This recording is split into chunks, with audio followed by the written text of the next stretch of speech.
Welcome to the 2017 ACCHL Admirals Cup Preview Show.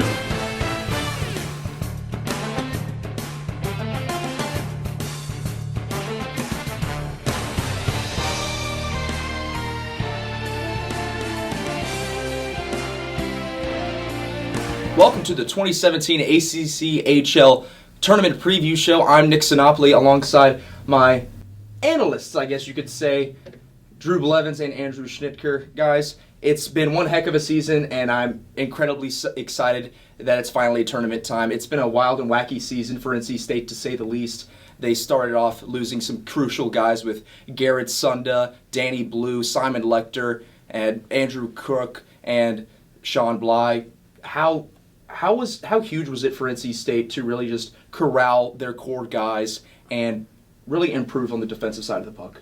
Well, it's really hard to improve when you've had the best defensive core in the league for quite some time. I mean, this defensive core for NC State last year was the best for a while, and ostensibly was one of the major reasons why they were consistently the top seed in the ACC. Andrew Cook, I thought, had an excellent hockey sense. Simon Lecter had a blistering slap shot. Sean Bly was just one of those heady defensemen who wasn't afraid to take the body, also had good speed. You had a lot of assets on the blue line that a lot of other teams don't even have in their forwards. These defensemen weren't only great defensemen, they were excellent hockey players, and it's hard to replace that.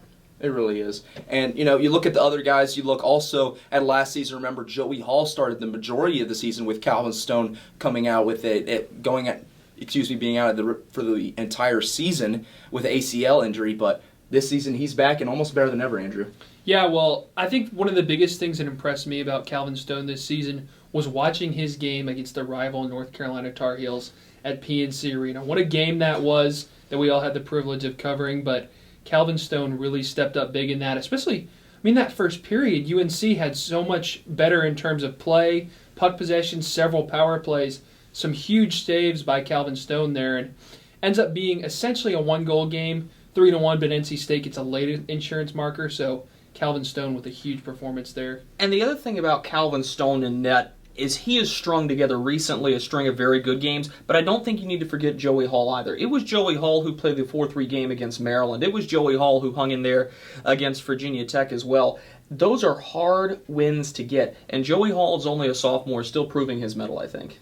You mentioned the PNC game, and we'll go really up and down this season and talk about kind of like a season overview. We'll begin with the first semester. It was kind of an unaccustomed team we've been talking about with NC State because they started off hot in the season. Big wins. They lost to the College of New Jersey, a 5-3 loss that was, but this wasn't the NC State team we were used to seeing. They weren't getting a lot of shots on net, not really thrashing their opponent like we're used to, and they were facing a lot of troubles and issues in that first semester. Well, when you've got a top-line guy who goes out in only the second game, you're naturally going to have some major issues. And Will Bieberdorf is one of those center icemen that it's hard to replace because he is so good. And it's always hard to replace a top-line guy at this level because you typically don't have somebody who comes in and fills that gap nicely. And I'm sure we're going to get to the Sam Bevitz interview down the stretch, but you also got to remember that Tyler Alfonsetti was out as well. And Alfonsetti is actually third on the NC State team in assists right now, which is a remarkable feat for a guy who's in only his second year, Stormville, New York native, and only his second year playing for the Wolfpack, and he was gone. And when you lose that kind of offensive production, not necessarily from your goal scorers, but your playmakers, it's tough to get the puck up to the guys who shoot it a lot, like Banashevitz and like Jimenez, who eventually had to step up even further down the stretch in that first semester. This was just a really injury-riddled team down the stretch, and it only got worse as that first semester wore on. And, we talk about how Garrett Sunda left, and that kind of really goes to show how much of the burden was on that first line. 53% of the scoring is on that front line with Banashevitz, Bieberdorf, and Jimenez. And it really just got worse as Banashevitz went out with that MCL injury. Well, not only that, you talk about the scoring, but losing Garrett Sunda, Banashevitz becomes your captain, the face of your team, the leader for these guys. And when he goes down and you've got other guys injured as well, you don't have that presence in the bench and in the locker room to kind of rally the troops and lead the way forward. And it makes it difficult from a mental standpoint as well, I think. Yeah, I mean, with Banashevitz going out, that was huge for the NC State Wolfpack. But while they did drop some games, they hadn't won a game in almost 2 months. But then they come in the first semester and have a couple good stretch of wins. But before we talk about the second semester, there are some guys that have stepped up for this Wolfpack team. You look at Ryan Kinney, Jack McDonald, and Tyler Alfonzetti. They have racked up the points this year as well. Well, Ryan Kinney has been just an absolute joy to watch play the game of hockey, especially in the second semester. And he's been sort of that guy who's filled in the Danny Fredenberg role. And by the way, Fredenberg might have the biggest goal this season, tying the game up at Charlotte to allow NC State to go 0-6-1 instead of 0-7-0. Without that goal, NC State loses another standings point, and there's no telling what only a single standings point could have done, as this bracket is laid out right now with State as a 5 seed. Luis Jimenez, I thought, took on a role that's not normally his. He had to be the playmaker and the finisher from October 28th when Sam Bevitz went out in the third period against Wake Forest all the way down to the end of the semester. And while the team didn't secure a win in that time frame, I still think Jimenez did an excellent job having to sort of be the leader, scorer, playmaker. He was everything to this team in that stretch. And look out, because I think number 25 gained a lot of confidence from that. And I think when you've got a guy who's got to step up like that, you really do get to see every dimension of his game. And Luis Jimenez, we knew going in, was a good hockey player, but I'm even willing to tag the 5-letter G word on it now. He's great. And I think that's an outstanding compliment when you've got another great player in Sam Bevitz who does return healthy. Into the second semester, though, I think everybody on this team being back and being healthy heading into the tournament is a huge positive for the NC State Wolfpack. This is the first time in years they've had a full roster at their disposal, and a full roster that's not banged up. So Mike Gazzillo can jostle the lines a little bit. He's going to be able to move his forwards about as he wishes, and I think that's critical for this team's success. Oh, you're totally right, True. NC State finally having no more injuries really on their roster. Will Bieberdorf suffered concussion-like symptoms for the majority of the semester, and it's been kind of tough to get him back in the mix of it. You see Jimenez and Sam Bevitz really establishing that chemistry, a lot of cross-ice passes, which does lead to turnovers, and I guess now we'll transition into the defensive side of the puck. We were talking about how there were a lot of roles to fill with Andrew Cook, Simon Lecter, and Sean Bly leaving this past semester, but Chris Swing, John Kochlenberg, and Mike Kren, they're doing wonders for the Wolfpack right now. Yeah, they are. They've really stepped up to carry that burden defensively, make life easier on the Wolfpack netminders, come back to break up chances, play sound defensively. And I really think a good element for this Wolfpack team is the way its defensemen are able to move the puck in transition, really help get that transition game going. They've got some good shooters from the point that helps out your power play, adds another dimension, especially when you're on offense and you can get your cycle game going. If you have to respect those options, those shooting options on the point, it opens things up for your forwards down low.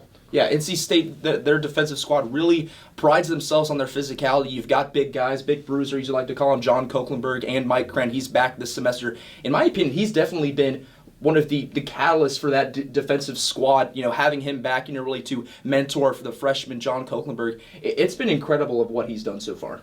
This guy has turned into an excellent defenseman on this blue line. He's not your top one, he's not your top two, but I wouldn't have a problem saying when he's playing his best, he's probably your third best defenseman, because while he's big, while he uses the body, and while he plays physically, he has gone from being a player who was undisciplined even insofar as last year, and he's become one of those guys that has really mentored John Kochlenberg at the college level now. And what you're really starting to see is Kren's discipline is allowing him to become a clean and feared physical defenseman. That's tremendous. But it's not just him. Kochlenberg has taken fewer penalties this semester than he did last semester. This team is continually cleaning up the act. It's actually funny, more forwards have taken penalties now than defensemen have, and I'm sure we'll get to that with the special teams conversation coming up here shortly, and Eric Webb. I think Ryan Linsmeyer, who at one point had to play D, and Dan Weaver at one point had to play D, they've also got defensive minds now moving back up to the forward position. But this is a team that overall I think is well composed on the blue line. Again, it's not the defensive core of last year, but it's still one that is certainly good enough to win. While NC State has been, their defense has kind of been a weakness, I guess you could say, for this roster. It's made up for it in goaltending. We go from the blue line down to the goal line, and Joey Hall and Calvin Stone are back this year. And while Joey Hall started the majority of the games, it's been Calvin Stone taking that role this year. Coming off that ACL injury, he got off to a little bit of a rocky start, but A little bit, yes, to say the least. He doesn't have the best goals against average, at an 88% save average, but he's had some bright spots. You look at the overtime win against Wilmington, you look at PNC Arena, but going into this ACCHL tournament, do you see head coach Mike Gazzillo switching up and maybe putting Joey Hall in net? I mean, the reason I could say that Calvin Stone started a little bit, and the reason I can be sarcastic is because you can back it up because his stats weren't that great in the first semester, but in the second semester, he's gotten that much better. So you can be a little patronizing at this point with Calvin Stone's first semester play. And again, as Mike Gazzillo likes to say, you can't lose the same game twice. They continue to build with Calvin Stone, and I appreciate how Mike Gazzillo has gone back and back and back to the guy he brought in to be the number one after Nick Camaras left. It's tough when you lose a season of play. It is very, very difficult to do that as a goaltender. And having been in net for 13 years, I can speak to the fact you want to get yourself in a groove and playing, and Calvin Stone has improved tremendously as a result, directly responsible for the win against the Charlotte 49ers, as you said, directly responsible for the win at PNC Arena against North Carolina. But Coach Gazzillo indicated to me he is going to try to get Joey Hall some playing time. Now, whether that be Friday or Saturday, I don't know. He indicated to me that he wants Calvin Stone to play on Sunday, hopefully in a championship game for the NC State Wolfpack. But I do think that NC State's goaltenders have gotten tired over the past 3 or 4 seasons. And this year, you've got a luxury of once again having a solid number 1 and a solid number 2. So I do think you're going to see Gazzillo mix it up a little bit here. Now, talking a little bit about, we were talking about goaltending, but kind of an overview going into the tournament. Do you see head coach Mike Gazzillo changing up his strategy, on power play, offense, defense, anything like that? I don't, because I think that for the most part, this probably isn't the greatest season NC State's ever had, not up to their usual standards, but in this second semester overall, they've played really well. Like you said, Drew, they've got a fully healthy team going into this tournament for the first time. So I would say if it ain't broke, don't fix it. And so I would think that Gazzillo would stick to what's for the most part been so successful for this program over the years. And you, Drew? When you've practiced the same strategy over and over again, and this is Gazzillo's way of playing hockey, it's an offensively minded game where you want a good defensive core, but it doesn't have to be great. You're not going to change it. And this is the NC State style of play that has won them ACCHL regular season title after ACCHL regular season title. So I think right now it's a matter of sticking to your guns. And I think the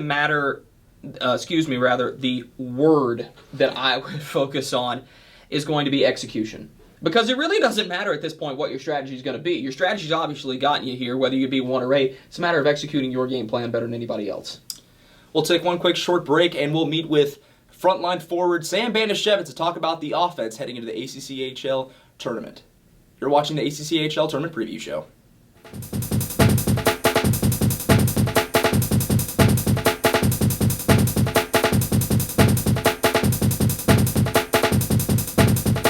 And we welcome you back to the ACCHL Tournament Preview Show, and I'm Nick Sinopoli alongside with our interview right here, Sam Bevitz. Sam, thank you for being with us, as always. Thanks for having me. You are a frequent interviewer we have on the show. Of course, last year you were the co-ACCHL Player of the Year, but this season it was a little bit different theme for you guys. You guys started off a rocky semester with injuries. You guys had a lot of losses this past semester. Danny Blue from last year, Garrett Sunda, and on the defensive line you've got Sean Bly, Andrew Cook, and Simon Lecter. So talking about the transition from last year to this year, how big was it for you guys to just really lose some of those pieces and the transition into this semester?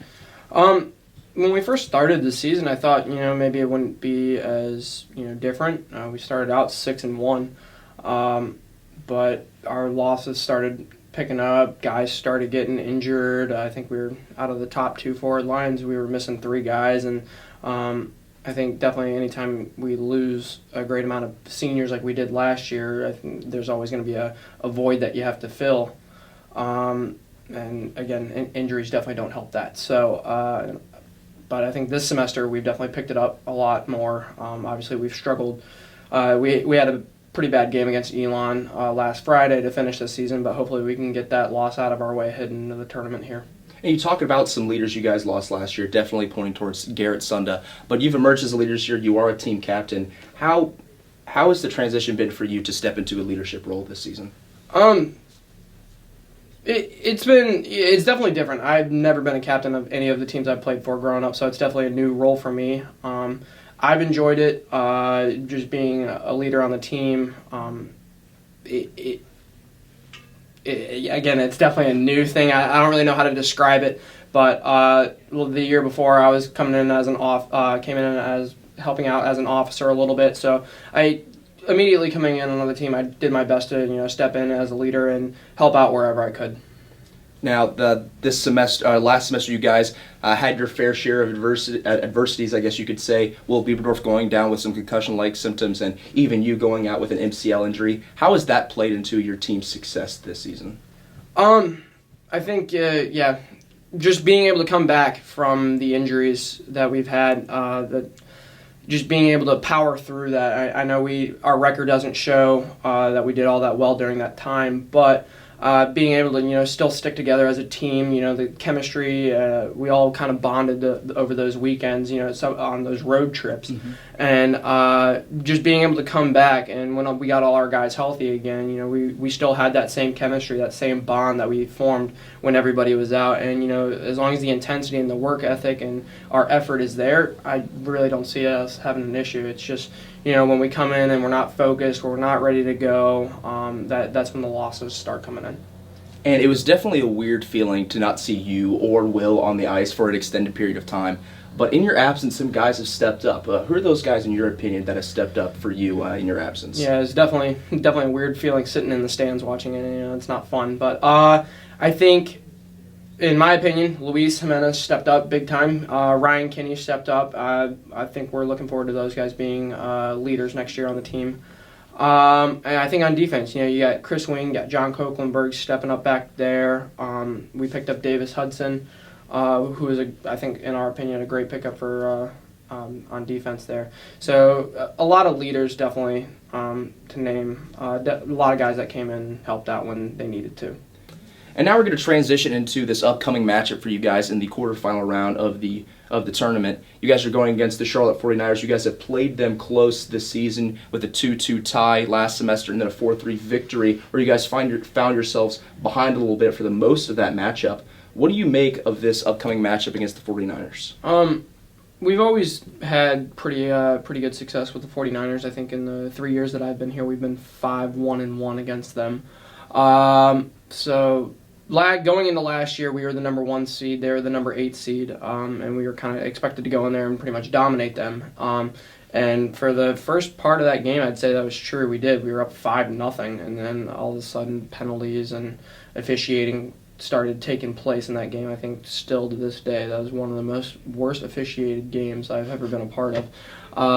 And they somehow came back and made it 5-3 by the end of the second, and it was kind of weird. I was standing outside the locker room after that game, and Wally, the commissioner of the league, came up. He's like, "You guys just need to stop worrying about the officiating and get back to playing the game that you guys are used to, and that's just going out there and being the number 1 seed team and just dominating wherever you can." And that's what we did. We ended up winning the game 8-4. And going off of that, I think coming into this year, I think we have a little bit different of a matchup. They're obviously a higher seed than us, not by much, but I still like our chances against them. And, as long as we're ready to go, we're focused, and we have our heads in the game, I think we're going to be okay. Charlotte, great team. They definitely picked up a lot of guys this year, and I have a lot of respect for those guys out there. But at the same time, I think we're going to be ready to go for this game. I think as long as we're ready, we're focused, and we have a good week of practice, I see no issues at all. Now, you mentioned facing the Charlotte 49ers. They're a 4 seed. You guys find yourself as a 5 seed this year. Has that changed your mindset coming into this tournament being a lower seed? I think a little bit. It changes our mindset, but it doesn't really change our expectations. We still come in with the same expectation of winning a championship. Anytime you sell yourself short of winning a championship, again, you're just selling yourself short. And that we're not a team that's going to do that. So we're coming in with the full expectation of winning a championship. The last 4 years we've gone in as the number 1 seed, and we haven't come out with a championship. And the year before that, it was Gazillo's first year on the team. We went in as a 4 or 5 seed and ended up beating Maryland in the championship in overtime, and they were the number 1 seed. So if he has anything to do with it, and then I like our chances a lot. Now, I know that you guys are a lower seed this year and you have high expectations for this team. Do you believe this is the team this year that can kind of climb over that edge and win an ACCHL Admirals Cup? I believe so. I think every year we have a good chance. I mean, my freshman year we had a good chance. Last year we had a good chance to do it. And I think this year, we still have a really good chance of doing it. As it all goes back to being focused and ready to go. I think we've had an issue with that in some of our games, and I mean, yeah, injuries do help, but there's not a player on this team that doesn't deserve to be on the roster. So with that, we just have to be ready to go. As long as every player is ready to go, they're focused, and everybody understands their role on the team, then we again should not have any issues at all.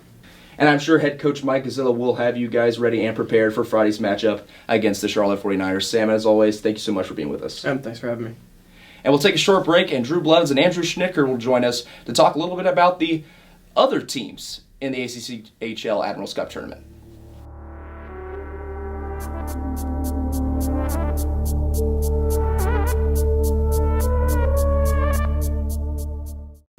And welcome back to this year's edition of the ACCHL Tournament Preview Show. I just talked with Sam Bevitz, guys, and he definitely believes NC State has what it takes to get over the hump and finally bring home an Admirals Cup. Now, before we talk about NC State's opponents, what do you guys really make of Sam's season? Because the guy has battled through adversity, to say the least. 40 points in a season is a tremendous mark, regardless of if you've had injury, if you haven't. And it's hard for some guys in this league to get to 40 after playing 30 games in a season. And Sam Bevitz has done it in less than 20. And it's a tremendous mark. It only hits hard with me to realize where this team could have been had he been healthy all the way through. Because he and Luis Jimenez, they were the team for a while because you had a lot of true freshmen that were developing and that they were taking under their wing, and I thought they both did a great job growing those young bodies into decent talents for the NC State Wolfpack. But he goes out against Wake Forest. You'd really, really like to have that win. Mm-hmm. And then you lose to Carolina, you lose to Duke, and those aren't point games necessarily, but those are games that you want to have because those are in-state rivals, and it's really, really hard, and it sort of stung the NC State Wolfpack when he went down. That was the first semester. The second semester, he scored in 8 of the 9 games that NC State's played. That's a tremendous mark as it stands, and he's grown his point total from originally 18 in the first semester all the way up to 40 now. That's an unbelievable mark for a guy who, again, has played fewer than 20 games. When you look at this guy, you don't only have a great hockey player, you've got a special talent. Oh, yeah. And I think that Sam Bevitz, in my opinion, and this is completely and totally unbiased, I think he's the best player in the ACCHL. And I think that's taking into account Alec Weinberg, who is tearing it up at George Washington. That's taking into account Travis Buck, who is by far the best player for the Duke Blue Devils. That's A.J. Hamill at North Carolina. That is player after player in the ACC, and I think Sam Bevitz still matches up better than all of them. And I think he really is a critical part of this team. He's the heart and soul of the Wolfpack. I agree. Well, I'm going to go back to the PNC game again just because I think for these players it was such a special night for them. But it's a lot of pressure, too, playing there on an NHL rink against a bigger crowd. They all said it after the game, a bigger crowd than they'd ever seen at the Iceplex. Well, when you've got a player like Sam who can make plays the way he does, he's a threat to score every time he's on the ice. And that's what he did in that game. Late in the third period, made an incredible play to put the Wolfpack on top, really took charge, led the team, and scores the game-winning goal for them. So I think what Sam was able to do, and he had other scoring chances in that game, don't get me wrong, he could have had multiple goals. I think what Sam was able to do in that game, in the brightest lights that this team has faced against its rival, it just says it all about what kind of player he is. Yeah, it really is the testament to the true talent of Sam Bevitz. You talk about what could have been. We kind of saw that in the beginning of this semester with an overtime thriller over a ranked Louisville Cardinal team, 8-7. That wasn't a shootout. You see a ranked win 8-4 over Virginia Tech before losing to, of course, Liberty Flames, an incredible team up there up north. But when you talk about what could have been, you now finally see NC State in a 5 seed. And it's a rare place for NC State. The last couple of years, they were a 1 seed, and they're in a different place right now. But they're facing a familiar foe in the Charlotte 49ers, which is surprisingly a 4 seed. What do you guys make of that quarterfinal matchup? Well, like you've pointed out, Drew, I think this 49ers team has not gotten as much respect as it deserves this year. They've had a very strong season, one of the best in their program's history. And I think that they're a force to be reckoned with, but I think the thing that you do have to look at, going back to, is that they have not beaten NC State in, the last 7 tries? Mm-hmm. And I think, as I mentioned earlier, when you've got that kind of mental block against a team like that, you almost have to see it to believe. You almost have to beat this team to believe that you can do it. And I just don't know. I think that NC State is more battle-tested. They have been on this stage numerous times. I think in terms of being an ACCHL contender, Charlotte is new to the party, so to speak. NC State's been there before.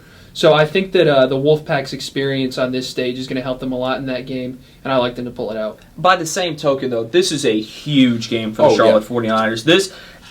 I don't want to go so far as to say it's their Super Bowl, because believe me, the Charlotte 49ers believe that they have the firepower to win this tournament. And honestly, when you look at the way they match up with the rest of the field, they very well could. Yeah. Andrew Miller is just an outstanding hockey player down there. He's got speed. He's got the ability to shoot the puck. He's a playmaker, passes it well. Philip Arnold, who's a Raleigh boy, played for the Carolina Junior Hurricanes. Thomas Gilmartin, another product of Raleigh. While he's a New Jersey native, he played juniors with the East Coast, now Carolina Eagles. These are all names that all these guys know. These are 18 North Carolinians that are typically dressing. This is a North Carolina heavy roster. And if you want to see why North Carolina is starting to become a hotbed of hockey in the South, look no further than what the Charlotte 49ers are doing. That being said, what the Niners have in offense, NC State has twofold, at least. Mm-hmm. I think State is better suited than any other offense going into this tournament, which throws it back onto the defense. You're looking at Kyle Geltley and Thomas Gilmartin to really step up and bolster down the blue line for the Charlotte 49ers. That's a tall task. That's a tough order. These guys have gotten closer and closer and closer every time they played NC State, but nothing's pushed them over the edge, which again goes back to goaltending now. Daniel Ritter played for Team Pepsi. He's a kid from the Triangle, and it just seems like we're saying that about every player on the Charlotte roster. Michael Balzano, though, has also played well, and Balzano played that first game against NC State 2-2 tie. Ritter lost 4-3 to the Wolfpack, of course, and that was back in January.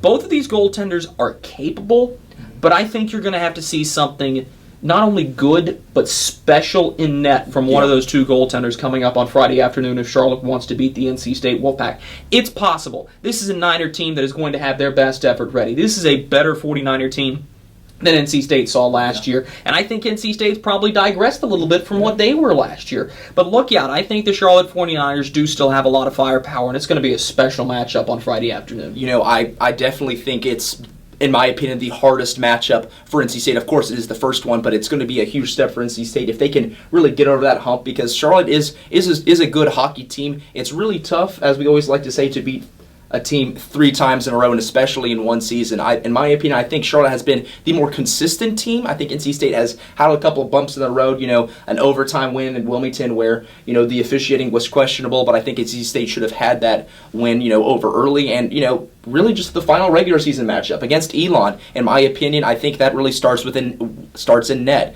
I think if you really have a strong netminder, that will really just bode well for the rest of your team. And Calvin Stone had a troubling game. NC State was up 4-3, ends up blowing that game 5-4. I think that really sent a message to the Wolfpack saying, hey, well, maybe this isn't going to be a cakewalk in the ACCHL tournament. And the Charlotte 49ers will be NC State's first opponent come Friday at 2 p.m. Now we'll transition a little bit into staying inside the state. We'll talk about the Wake Forest Demon Deacons, and for me, I really think it starts the guy in net. Corey Colangelo has been incredible this season, and he's really just been a bother to play against if you're NC State. I think that's an understatement. Corey Colangelo might be the best goaltender in the ACCHL. And what makes matters worse is if he doesn't play, you've got David Ostrowski. And if you don't have David Ostrowski, you've got Kai Meyer. And the fact of the matter is, the two backups are actually undefeated. They have no losses. Colangelo has already played 14 games for the Wake Forest Demon Deacons. He's been the workhorse. He's been the guy that has driven this train, and rightfully so. He is a tremendous young goaltender. He's positionally sound. He's got quick hands. He's got good reflexes, rebound control, and he moves laterally incredibly well. He is a complete package when it comes to playing in the net. But you also got to look at what Wake Forest does have going for them. It's not an overpowering offense, but they do have a couple of critical forwards at the helm. They got Scott McKean with 14 goals. They got Matthew Salvoletti, who's got 21. It's a passing offense. You're going to see a lot of rotation out around the perimeter. They'll try to sneak something in backdoor, but this is a team that crashes the net. They go hard. every single time they play. Nothing is done half speed by the Wake Forest Demon Deacons. And that makes it very, very tough for other teams to keep up because Wake Forest is so incredibly well conditioned. They're a two-man puck pressure team. They're going to cause a lot of turnovers, and they're going to be a major nightmare for anybody in this tournament to play. Well, I think the key if you're NC State, if you do run into these guys, as you said, they're a fast team. They get the puck, they're going the other way. Take care of the puck. Don't make blind cross-ice passes. You get the puck in your own zone. Make the smart, simple, short outlet pass to get it up. Don't try to fire some home run stretch pass up the middle. Do not turn the puck over, or it will likely end up in the back of your own net.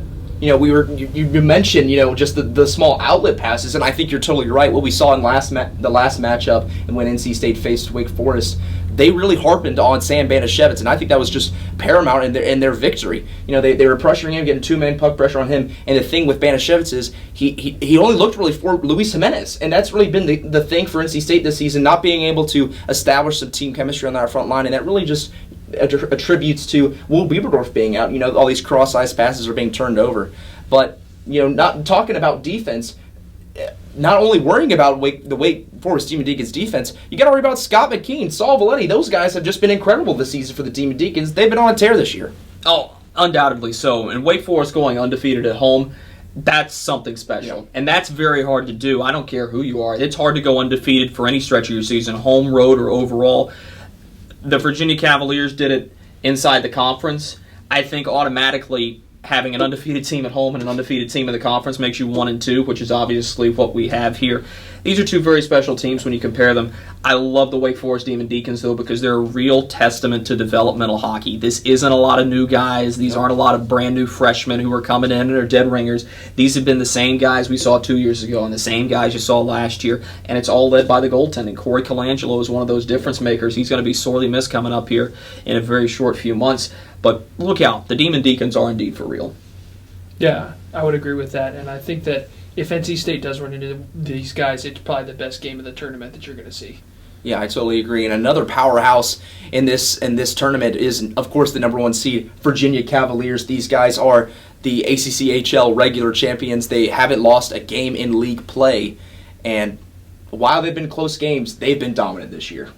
They find ways to win. You remember when Florida State made the college football playoff very first year? Yep. They weren't very convincing. They just kept finding ways to win hockey games. That's what Virginia's doing right now. And it's impressive because a win is a win is a win is a win. That's one of my quotes that I've said from the outset. This is a good hockey team. It's Kevin McCollum, Jordan Freeman, and Nick Zinkowicz. Those are the only 3 guys on this team that have 20-plus points. But everybody else is producing. You've got production all the way down the roster. It's not a lot. Only 87 team goals so far for the Virginia Cavaliers, which means you're going to have to reckon with their defense. Specifically, their defense in the goal crease. David Voigt, who wasn't in net form last year. It was all Tommy Graber. Well, now David Voigt's come in. He's played 18 games for the Virginia Cavaliers. Ride the horse. Keep riding. Voigt so far this year, 2.96 goals against average. That is the best in the ACCHL by far. It's not even close. He's a tremendous young goaltender. And again, the only way you find a way to beat a goaltender like that, either you get him moving or you tire him out by the 3rd period. Whoever's got to play Virginia better be prepared for a 3-period battle. Well, definitely. And I think another key is get in front of him. Take away his eyes. Get traffic, get screens, get deflections, get rebounds, get to the dirty areas to score. If a goalie like that, if he can see the puck, he is more than likely going to make the save. And I think, you mentioned only 3 guys with over 20 points, but they have others producing. How often have you seen, especially in this sport, teams that ride a solid defense and a very good goaltender? You know what they say, defense wins championships. When you've got a strong, not necessarily an overpowering offense, but you've got scoring. It's like the New Jersey Devils of the 90s is what it's like. Of course, yes. But you've got scoring by committee, and you've got different guys that can step up at different times, then you're a dangerous team. And I definitely think that these Virginia Cavaliers are going to be a force to be reckoned with this weekend. And you talk about one of the more dangerous teams, in my opinion, that no one's really talking about, is the defending Admirals Cup champions, the George Washington Colonials, and they've been a great team this year. In my opinion, it really starts with the guy in net, Alec Astorga. The guy was incredible last year, and he's been great this year as well. Yeah, Alec Astorga, partially the reason that George Washington is able to win a championship. Not his best game last year against NC State, but it was one that was good enough to get the win, and you really can't fault him for that. Dylan Cleary was a huge part of that goaltending tandem. They retained Corey Nadell, but so far it's been Alec Astorga. That's been the workhorse they've been riding. I've always been high on Jake Lessig. I think that Jake Lessig is really the guy to take over for Max Terhar. I think he's not only a goal scorer, I think he's also a playmaker. He's got an excellent hockey sense. This is a fast George Washington team, and it really is a crying shame that nobody is talking about them. We've all sort of overlooked them because they're hanging up there in the Capital Division, and neither the Central nor the Carolina gets to see too terribly much of them. They're sort of their own entity up north. This is a battle-tested George Washington team, and their hashtag Raise High is something that they have lived by. They keep on rising up to the challenge. They keep on raising high the flag of George Washington, and that's got to be something you've got to be proud of at least. GW has a very proud hockey tradition, and good for these guys, younger team that keeps on upholding the tradition and pride of George Washington hockey. I like the Colonials. Well, and I agree, Drew. And again, you've got, good forwards. This is a fast offensive attacking team, guys like Alec Weinberg. And when you've got a team like this that won that championship last year, they're confident. They've been there. They know they can do it. And, with nobody talking about them, they were kind of a surprise team last year. They're probably thinking, well, we've been in this spot before. That's just fine. We'll slip under the radar and see what we can do again. Yeah, and, I definitely think they're one of the dark horses really for this ACCHL tournament, but they definitely have a tough matchup against UNC. But here's the other thing, though, Nick, and this is something you got to remember. They were 3 seed when they won the tournament last year. They're 3 seed again this year. Look out. Yeah, definitely only 3 and 5 seeds have actually won the tournament in the past couple of years. We'll take a quick break and we'll catch up with defenseman Chris Swing and talk a little bit more on the defensive side of the puck. The Howler. NC State head diving coach Yahia Radman with us. Thanks for having me, boys. Sam Banashevitz. Sam, thanks so much for being with us. Yeah, thanks for having me. Sean Reichert, coach, thanks for being with us. Thank you. Glad to be here. Ben Simmons of the North Carolina State Wolfpack basketball team. Oh, awesome. Yeah, it's great to be here. Chris Demarest, the assistant coach for NC State men's lacrosse. Doing great. How are you guys? Coach Richard Sykes. Thank you for having me. Bringing you the state of Wolfpack athletics. The Howler, available at iTunes, Google Play, and TuneIn. And we welcome you back to the ACCHL Tournament Preview Show. Drew Blevins joined by junior defenseman Chris Wing of the NC State Wolfpack. Chris, thanks for taking the time to be here with us. Thanks for having me, Drew. Appreciate it. This is the 3rd year that you will be in the ACCHL Tournament. In both previous times, though, you've been the number 1 seed. You're the number 5 seed this year. How does it take on a different meaning being in the tournament this semester? Yeah, well, I think the key word is focus. What happened in past tournaments, we came into the tournament with focus leading up from the year, and in the end, we didn't focus for all 3 games. This year, we definitely had some injury and focus problems, so I think the big key is just focus for all 3 games. When you look at the makeup and composition of this team, you lost almost an entire line with Garrett Sunda and Danny Fredenberg and Danny Blue and practically your entire defensive core. So did it ever feel like at a point you were starting anew with the roster you had this season? Yeah, absolutely. A lot of guys have had to step up. Reed, new addition, Davis Hudson, Bolillo, Kokenberg has been huge. I think we've definitely had to build from the ground up, like you're saying. And I think the big key is just continue being defensively sound, and that's how you build a good D-core. This was a team that at one point this season was 0-6-1 during a stretch. From October 28th all the way to the end of that first semester, you were actually out of the playoff picture at that point. Was there ever any panic in the dressing room? Did you ever feel like something was going totally awry? I don't think so. I think we've stuck together pretty well. We knew that we were just in a rut. We knew the games we were losing. We were a better team than that, Like I said earlier, it's focus. We play 60 minutes and we win games. So we just knew that we just got to get out of that. We got to get out of our injury problems. And we'd get back on it. And we came into this semester minus a couple of games. We've definitely had a lot of good focus. Everyone's been healthy. Now that's been really important for playing 60 minutes. 8-7 shootout win against Louisville, 8-4 win against Virginia Tech to start off the second semester. Were both of those games kind of a galvanizing point for NC State, considering both were ranked wins and then you continued to win 6 out of the next 9? Yeah, absolutely. I think we came into that weekend thinking about last semester. We had that 0-6-1 streak, but we came into those games and we just tried hard. We started out weak against Louisville, but we just dug our heels in and we played to our potential. I mean, I think we sometimes play up or play down to whatever team we play against, and we really gave it our all and showed that we can play with Louisville and play with Virginia Tech, and if we play like we play against those two teams, we'll definitely win the tournament. We've talked about the offensive production with this team before. We've talked about that 53% of all the offense, all the scoring has come from that top line. But you're a defenseman, and the defense has been maligned because it's young. It looked a little bit soft early on. It's strengthened up, though. What's the development process been like to get some of those younger guys to be able to play at this level? Yeah, I think it's been really important is what we've been doing in practice. Especially this past semester, we've taken the defense off to the side, been working on drills and working on breakouts a lot, getting shots from the point quick. So it really helps with shots on goal and stuff. And just, the forwards trusting us to pass it up to the point.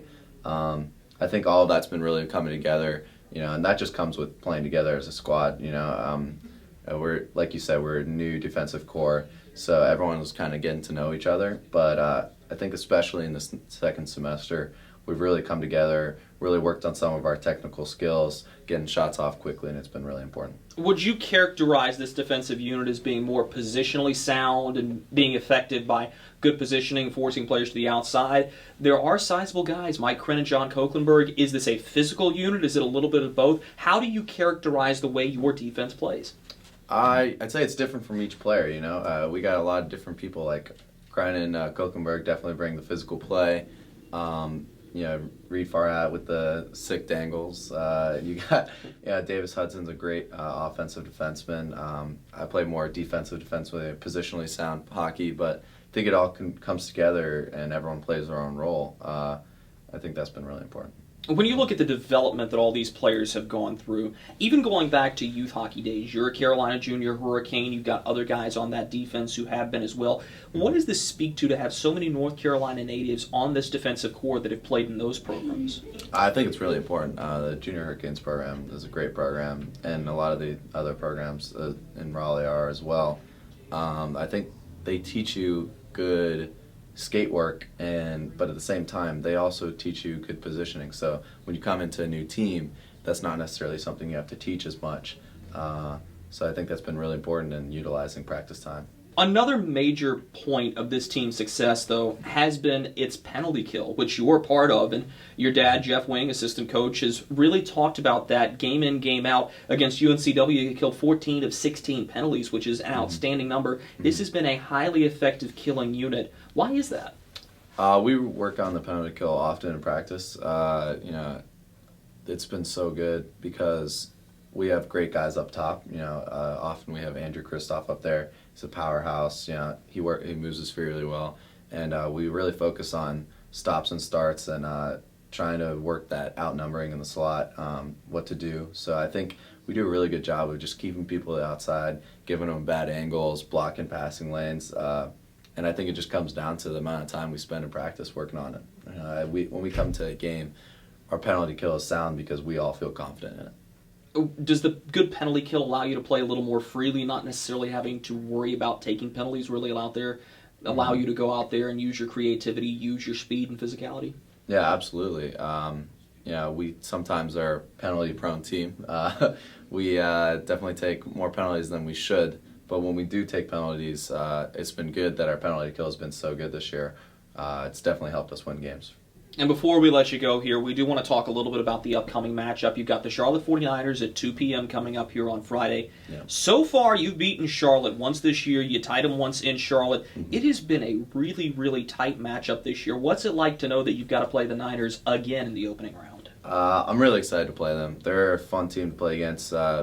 Pretty clean team. Good guys. They're a good hockey team. They got a couple of really good defensemen.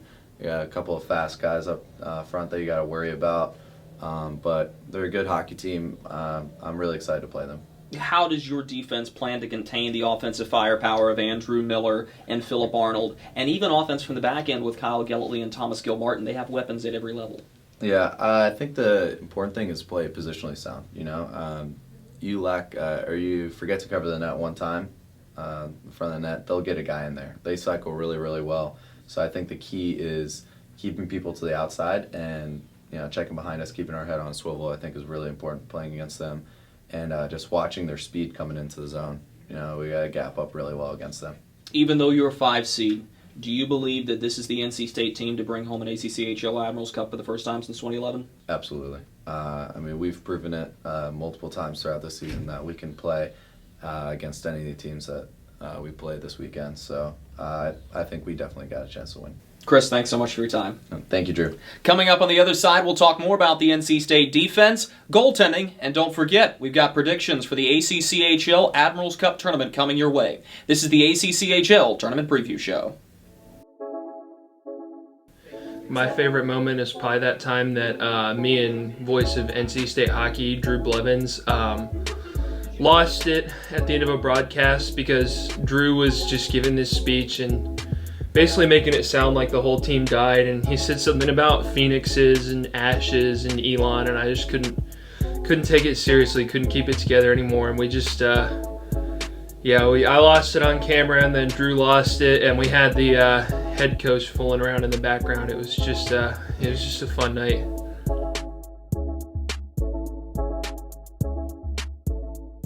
And we welcome you back to this year's edition of the ACCHL Tournament Preview Show. Drew, you just talked with defenseman Chris Wing, and while it's been a struggle on the defensive side of the puck, he's really been a leader for the younger guys, especially John Koeklenberg, and having Mike Krenn back there as well doesn't hurt. No, it doesn't. And I think the other guy we're overlooking is Reed Farad, his defense partner.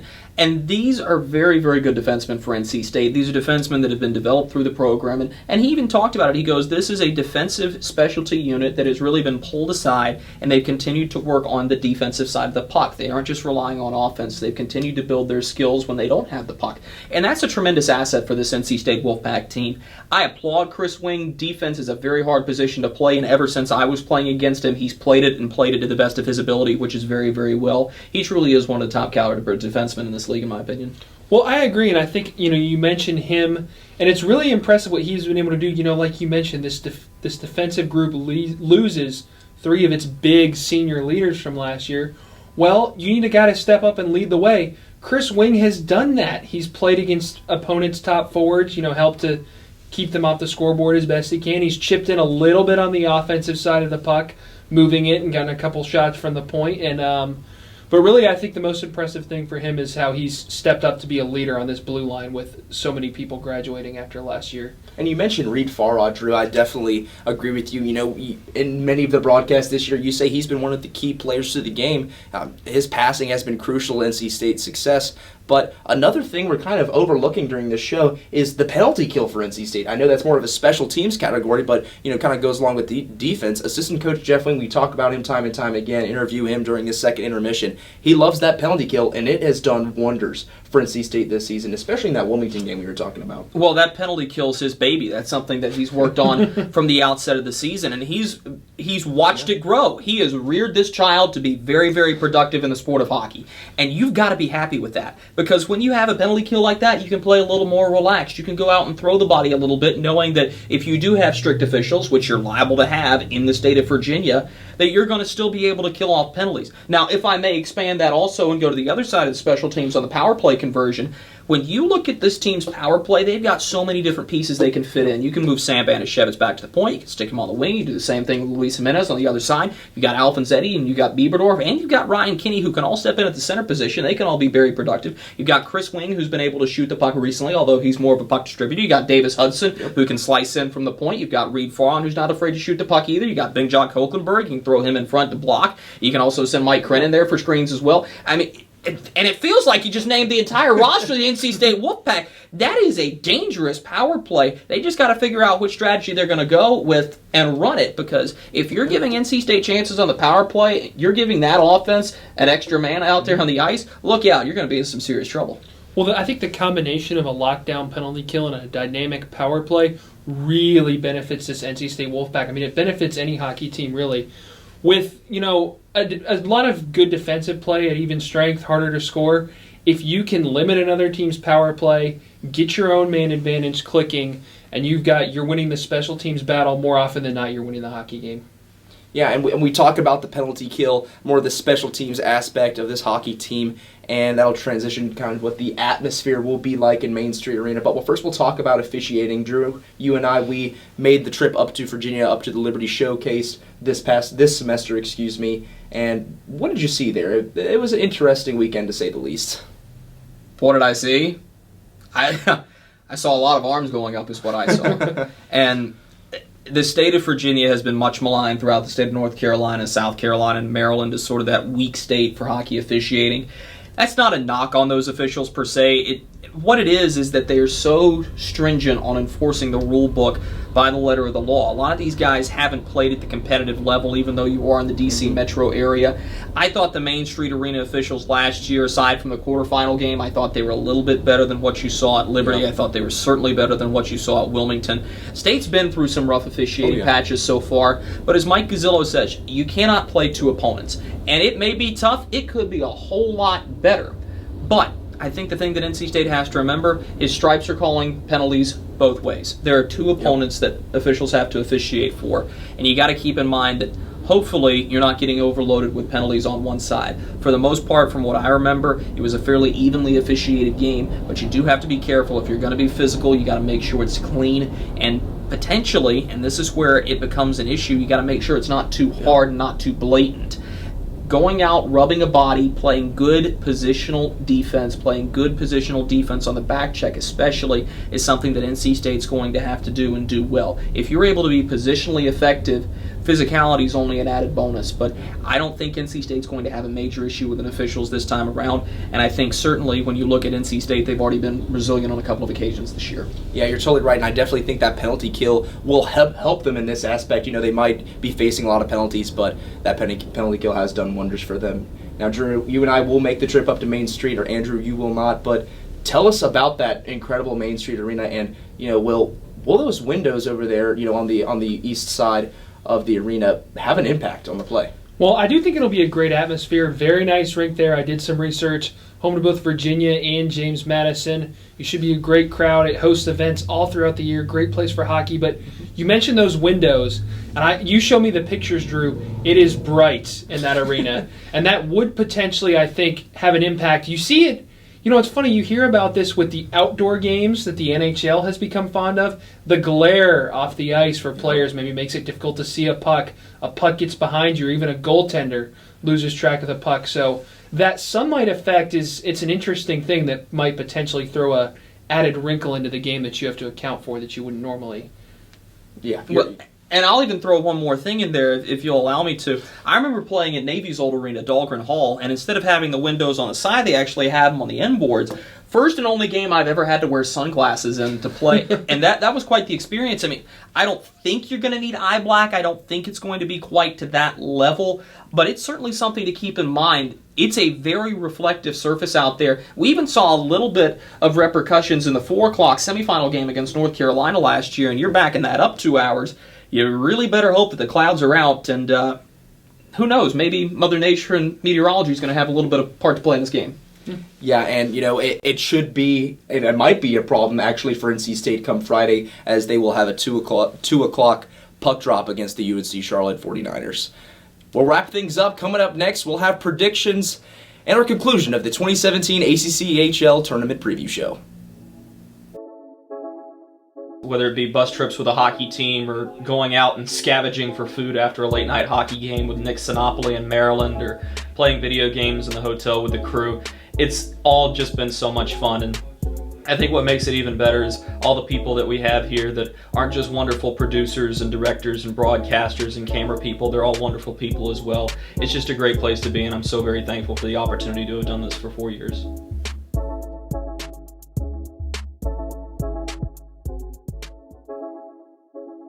Got to be the Admirals Cup tournament last year. It was my first time covering hockey, and I got to cover 3 games last year with Drew, Madison, and Ethan. That was definitely my favorite moment by far. Welcome back to the 2017 ACCHL Preview Show, and this is my favorite part of this show is predictions. But first, let's take a quick look at the bracket. Well, and starting things off here, this is one of the better matchups that we've had in history. It's a rematch of last year's quarterfinal as well. It's the 4-seed Charlotte 49ers as they take on the 5-seed, the NC State Wolfpack at 2 p.m. Then the James Madison Dukes are the 7-seed. They'll take on Wake Forest, the 2-seed at 5:30. Virginia, the home and host team, is the top dog. They'll take on the St. Joseph's Hawks at 7 p.m. And then at 9:30, we round it all out as the 6-seed North Carolina takes on the number 3 seed and defending Admirals Cup champion, the George Washington Colonials. Excellent quarterfinal matchups, certainly all very exciting. Yeah, a lot of exciting matchups, but before we talk about all those, let's dive into the first one. First matchup of the afternoon at 2 p.m. will be the NC State Wolfpack versus the Charlotte 49ers. What do you guys make of the matchup? I wrestled back and forth with this all week long before we actually went into filming this show. And Nick, if you'll recall, I actually told you as soon as State lost to Elon, I said it wouldn't surprise me if they lose on Friday afternoon against the Charlotte 49ers. I've looked back and forth at this matchup. Andrew Miller and Philip Arnold versus Sam Bevitz and Luis Jimenez. Dan Ritter or Michael Balzano taking on Calvin Stone or Joey Hall. It's just so evenly matched. But at the end of the day, the one stat I keep coming back to is NC State is Charlotte is 0-6-1 against NC State in their last 7 tries, and they haven't beaten them yet. That's the difference maker. NC State, for some reason, just has Charlotte's number. I got to go with the Wolfpack on this one, and maybe we'll see if they can ride that momentum and make something magical happen again. Well, I'm going to agree with you guys. I think the Pack gets it done. You know, you mentioned Charlotte winless in 7 tries against the Pack. I think that wears on you. It's a mental block. It's hard to get over that hump the first time, and until you do it, you prove that you can do it. It's hard to pick you in a game like that. I do think Charlotte is a solid team, but I think NC State is more battle-tested. They've been on this stage as a title contender before, and I think they're going to get it done. Yeah, in my opinion, Charlotte has been the more consistent team. NC State has faltered this year, questionable wins against Wilmington, a loss against Elon to finish out the regular season.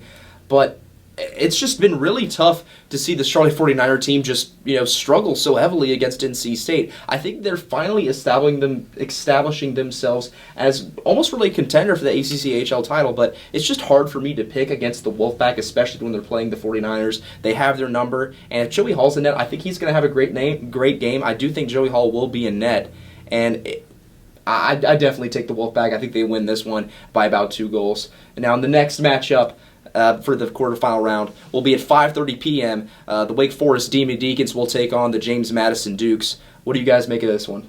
I'm really liking the way that James Madison has built a program this year. Playing on their home ice is going to only play to their advantage. But Wake Forest so far this season has been the story of the ACCHL in my opinion. I'm very high on this Demon Deacons team, and I think they have potential to take it perhaps all the way to the championship, but I certainly think Wake Forest has this one.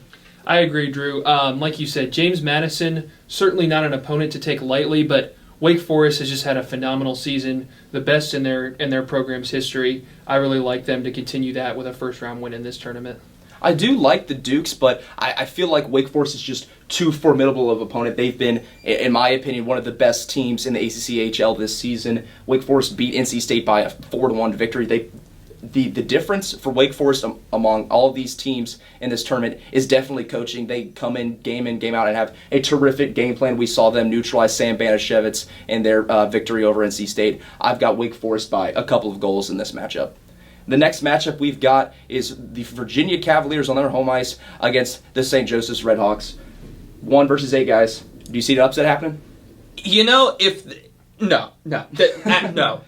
In St. Joe's, they've done something very nice this year where they've come from being sort of the laughingstock of the ACC to really clawing their way into the 8th seed. I mean, they had to outrun Georgetown, they had to outrun Elon, both of who are formidable opponents. But when you look at the way Virginia has played this year, and when you look at the way St. Joe's has played this year, it's really not that much of a competition. I think Virginia could very easily score, who knows, maybe even double digits against St. Joe's, but I like the Cavaliers for sure. Yeah, I'm going with the host team, the 1 seed. I mean, Virginia has not lost a game in ACCHL play this season.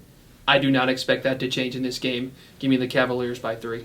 I totally agree with you guys. Once again, I guess you could say the Cavaliers, in my opinion, are the best team in the ACCHL right now. They're, as I said earlier, this season, I just don't see anyone being able to beat them right now. The Redhawks, they've climbed back. 2 teams this tournament that were not in the tournament last season, JMU and St. Joe's, coming back into this tournament. I like what St. Joe's is doing. I just don't see anyone really beating the Cavaliers right now. final matchup of the afternoon at 9 o'clock will be the George Washington Colonials against the UNC Tar Heels. What do you guys got? North Carolina, I cannot decide if they are ecstatic to be playing George Washington or if they would have rather had a shot against Wake Forest, who they've already seen so far this year. The Colonials are a team that I think is the most overlooked in the ACC. They're an 11-4 team this year, won the Capital Division in a runaway, not to mention they're the defending Admirals Cup champions. And I like George Washington to raise high in this one. I think that while North Carolina has been an excellent second-half team, I think that it's the George Washington Colonials, led by the offense of Jake Lessick and Kevin Zhang. I think that they're going to win this matchup. Well, we're going to have both our first upset prediction and our first differing prediction between the three of us. I'm going to go with the North Carolina Tar Heels. Oh. I like that team. I think they've had a very good season. They've got some good players. I think they can pull out the upset in this one. You know, this is one of my tougher picks as well. I love how UNC's playing. I mean, you've got Jonah Grayfius, Brendan Radotovich, AJ Hamill, and let's not forget Gabe Caruso in net. He's having a great season. Played NC State close in PNC Arena, losing by a score of 3-1. And George Washington Colonials, they've lost a lot of pieces over last season. We remember Max Turhar when they beat NC State in the final. Cleary, and Dylan Cleary, you know, just the amount of goals coming from Turhar in that tournament, it was incredible. But yeah, I'm going to agree with Andrew here. I see the Tar Heels upsetting the Colonials. Definitely one of my toughest picks, and in my opinion, probably the most exciting game in that first round. Now, we've all got different semifinal matchups. You've got the Colonials going past. Who do you think is going to come out victorious in that semifinal round? Well, my semifinals are as follows. That would be George Washington and Wake Forest and Virginia and NC State. And this is a very, very intriguing semifinal because I think regardless of who wins these opening matchups, anybody who makes it to the semifinals is going to have a very legitimate shot to win the Admirals Cup. And it hasn't always been laid out that way. Last year, we thought it was going to be State and Virginia, and George Washington ended up shocking the world. It just shows the parity in this league. In George Washington and Wake Forest, you're really going to get to see the battle between a two-man puck pressure system by the Wake Forest Demon Deacons and the natural raw offensive talent of the George Washington Colonials. And I've got to give a really good look at Alec Astorga here, who will be tested, but Wake Forest offense hasn't been completely overpowering this year. The way Zhang and Lessick and the Yurkovich brothers play, alongside of Brian Sargent as well for George Washington, that is a lot of offensive firepower to reckon with. And while I think Dave Pasquale has done an excellent job with the Wake Forest Demon Deacons, I think that George Washington is going to prove their mettle, and I think it's going to be the Colonials to raise high once again, and I think they're going to be a team heading into the Admirals Cup championship game. Now we come to the matchup that I think everybody has been waiting to see in this ACCHL Admirals Cup tournament for at least the past 3 seasons, and that's Wake Forest and, it's Virginia and NC State.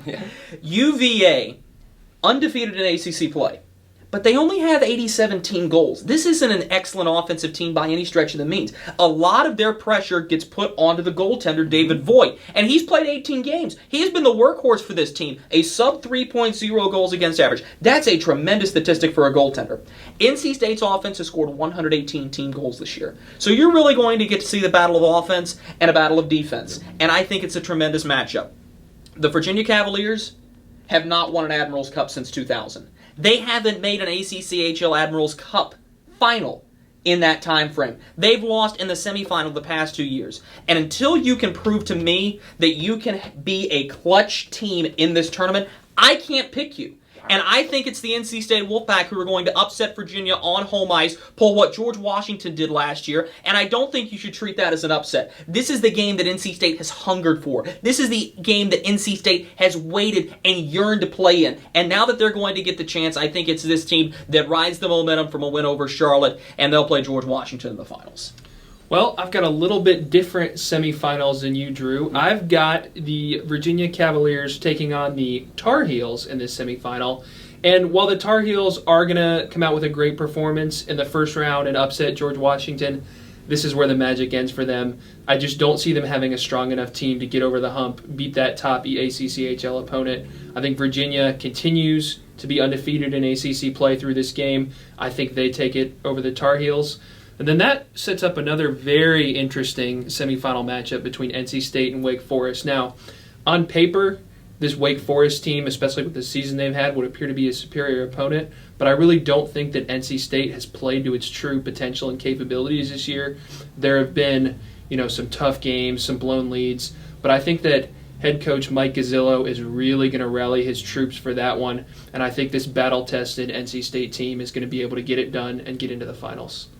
Wow, some interesting picks. First of all, I'd like to talk about Virginia. I've got Virginia and UNC in my semifinal matchup, and I'd like to point out that Virginia, their mode average against wins against ACCHL opponents is only 1 goal. You told me that earlier, and I was incredibly surprised about that.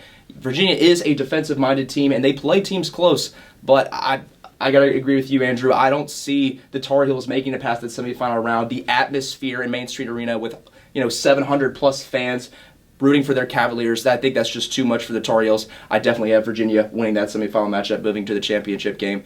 And on the other side, we've got State and Wake, and my best game, I think. Kind of going back on what I said for the quarterfinal round, I definitely think NC State has what it takes to win this game, but I feel like this team has been too inconsistent this season. They come off and they have huge wins. They had big wins at PNC, had a good resounding overtime victory against the UNC Wilmington Seahawks, 4-3 in overtime that was, but they haven't played Wake very good. They got swept this season. They lost last season in their final ACCHL regular season matchup. I think Wake Forest defense is going to be too much to handle for the Wolfpack. I think you've got to ask a little bit more out of those third and fourth line forwards. I like what Ryan Kinney's doing this year, but I feel like this is too tall of an order for NC State. I have Wake upsetting. But not necessarily upsetting, but for my opinion, it's going to be a big upset. I have Wake heading to that would the be championship the game. best they've ever done in ACC play, and it would be a good game if State plays Wake. I just really think the difference for Wake is coaching and defense. Going to our championship matchup, we've got all different matchups. Take us away, Drew. This is one that I think would just be tremendous to end my calling games in the ACC on, and that would be NC State George Washington. It's exactly what we saw last year. And believe me, in my opinion, both of these teams have what it takes. In fact, if you look even in past history, it's been the 3 and the 5 seeds who have taken the last 4 Admirals Cups, which is just an outstanding statistic. It's very rarely number 1 or number 2. George Washington is a very, very good hockey team, and I think by virtue of the fact they play in one of the weaker divisions in the ACC, they've been overlooked. I like Alec Astorga. I've named the roster. You know who's going to go out there and play, and you know they're all going to have big games. But NC State has seen George Washington once this year, beat them 5-3 in the Stephen Russell.